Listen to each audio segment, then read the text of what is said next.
Stick to important features of Einstein's photoelectric equation. H nu equals to work function plus kinetic energy maximum. पहली खास बात क्या है इसमें, that kinetic photoelectric emission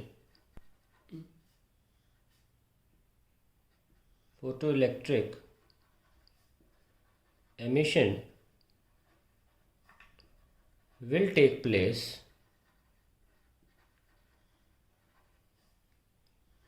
only when the frequency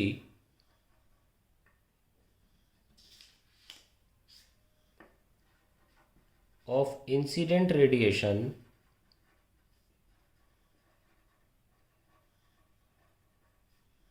is more than the critical frequency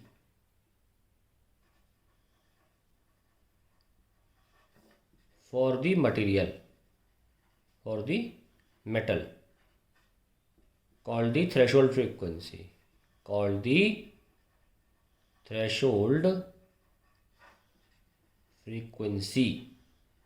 पहला point. ये पहला point कैसे बोल सकते हैं कि आप यहाँ पे काइनेटिक एनर्जी ले आओ तो H nu minus phi naught हो जाएगा. ये काइनेटिक एनर्जी ऐसे लिखी जा सकती है minus h nu naught. So h nu minus nu naught, because kinetic energy cannot be negative. ये term cannot be negative, has to be greater than equal to zero. So for photoelectric emission the incident frequency must be greater than equal to the threshold frequency. पहली बात तो ये. दूसरी चीज़,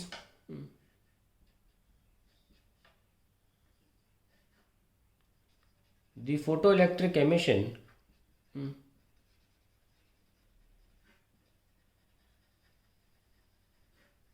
does not depend on the, यानी कि electron का निकलना does not depend on the intensity of radiation.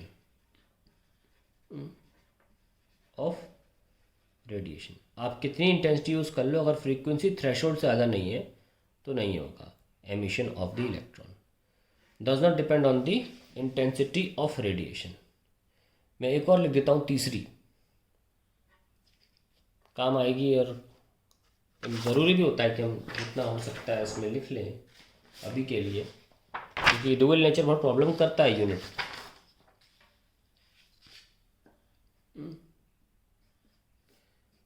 जैसे आप इक्वेशन देख रहे हो, एच न्यू बराबर phi naught plus half M V square max. एक और ख़ास बात इक्वेशन की है that only one photon can be absorbed, क्योंकि ये पूरी इलेक्ट्रॉन इक्वेशन जो है वो एक फोटोन के लिए लिखी गई है. एक फोटोन, ये इधर है फोटोन और इधर सारी कहानी इलेक्ट्रॉन को लेकर बोली जा रही है. Only one photon can be absorbed by one electron. एक इलेक्ट्रॉन दो फोटोन नहीं ले सकता, तो ज़बरदस्ती इंटेंसिटी बढ़ाने से फ़ायदा नहीं है. आप बढ़ा भी दोगे तो इलेक्ट्रॉन तो लेगा एक ही फोटोन ना, ज़्यादा फोटोन देने का फ़ायदा नहीं है. फिर इससे ज़्यादा अगर इलेक्ट्रॉन निकालना ही है तो आप ज़्यादा फ्रीक्वेंसी वाला इलेक्ट्रॉन भेजें. तो ये तीन बहुत ही इंपॉर्टेंट फीचर्स थे आइंस्टीन की फोटोइलेक्ट्रिक इक्वेशन के. अब उसका सेकेंड पार्ट भी कर लेते हैं. Radiation of frequency 10 power 15 Hz is incident on two photosensitive material surfaces P and Q. There is no photo emission from surface P. इससे होता ही नहीं है, तो ऑब्वियसली फोटो एमिशन जो फ्रीक्वेंसी थी वो कम रही होगी थ्रेशोल्ड से सरफेस P के लिए. फोटो एमिशन Q से हो जाता है, but photo electrons have zero kinetic energy. Explain this observation and find the value of the work function for surface Q. ये सरफेस P है, सरफेस Q है. ये 10 पावर 15 हर्ट्ज़ की फ्रीक्वेंसी की लाइट यहाँ गिरती है, यहाँ भी गिरती है. यहाँ से एमिशन नहीं होता। क्यों नहीं हुआ? Because the threshold frequency new not is greater than the 10^15 hertz for material P।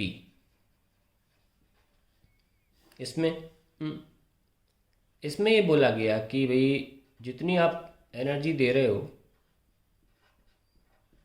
उसमें काइनेटिक एनर्जी जो है वो ज़ीरो है, यानी कि जो आपने एनर्जी दी वो एग्जैक्टली वर्क फंक्शन के बराबर आ गई। दैट मीन्स न्यू बराबर न्यू नॉट। क्या कंक्लूजन निकला? The given frequency is equal to the threshold frequency for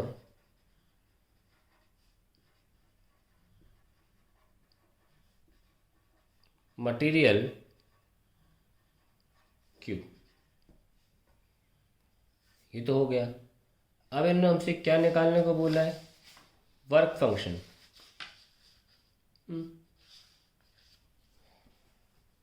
अब वर्क फंक्शन निकाल लेते हैं। Work function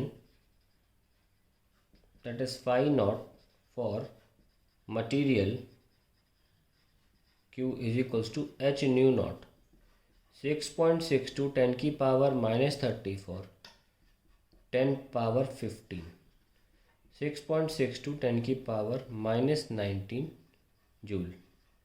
that is the answer to the question. देखते कोई और तो नहीं है। फिर आ जाओ भाई। Right 3 basic properties of photons which are used to obtain Einstein's photoelectric equation। उनकी इक्वेशन को बिल्कुल सामने रखिए अपने। H nu equals to work function plus ½ mv² max. अब 3 बेसिक प्रॉपर्टी फोटोन की लिखनी है जिसके आधार पे फोटो इलेक्ट्रिक इक्वेशन आइंस्टीन की लिखी जा सके। पहली इसको देखकर लिख लीजिए। The photons are energy particles having a fixed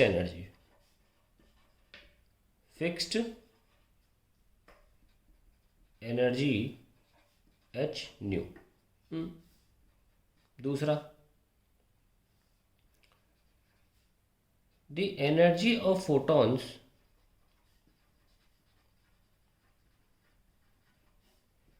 is directly proportional to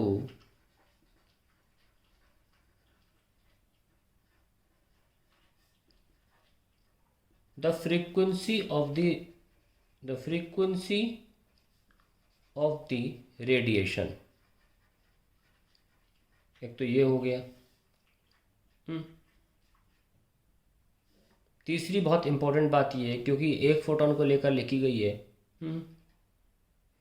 property of photon की कह सकते हैं कि entire energy of photon is absorbed by electron and then the photon no longer exists। Property ये है कि that photon does not give a part of its energy। ऐसा नहीं होता कि छोटी सी एनर्जी दे देगा, part of its energy. It gives its entire energy. ये 3 प्रॉपर्टी थी जिनकी मदद से हम ये इक्वेशन लिख सकते हैं। अब using this equation draw the plot of maximum kinetic energy of electrons emitted versus the frequency of incident radiation. आइए इस ग्राफ को लिख लेते हैं। ग्राफ बनाना है, बी पार्ट मान के कर ले।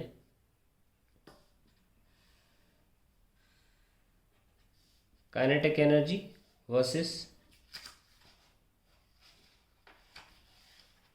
Frequency of incident radiation.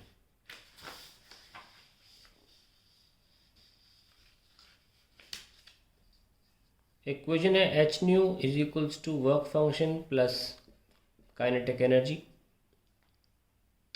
So kinetic energy हो जाएगा h nu minus work function. तो अगर वाई एक्सिस पे काइनेटिक एनर्जी तो एक्स एक्सिस पे क्या होगा, फ्रीक्वेंसी।